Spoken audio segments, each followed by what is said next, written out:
את זה שכל הזמן מחכה לך בקבוק מים. את רק סיימתי כבר שמים לך אחד חדש.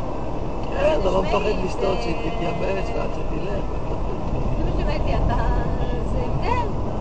אמרתי, תאמיני לי, לובה ירדה מטיסה, היא אומרת לי, עכשיו הבנתי למה אתם טסים תמיד ביזנס.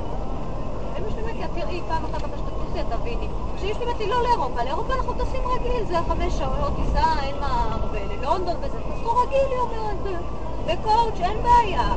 היא אומרת, לא בכוח, אבל טרנס-אטלנטי, טיסה כזו ארוכה.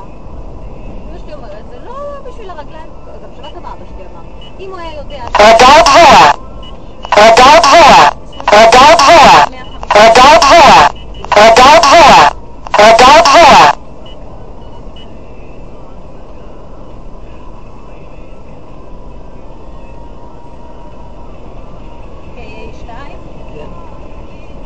אבא שלי אומר גם, שמעת מה הוא אמר לך עכשיו?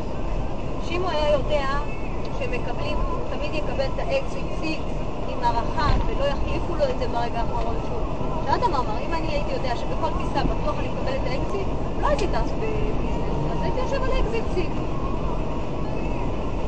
לא זוכרת ארצות הברית, כל שם מראה אפשר בצד, אני באמת חשבתי לעצמי איך הוא אמור לטוס ככה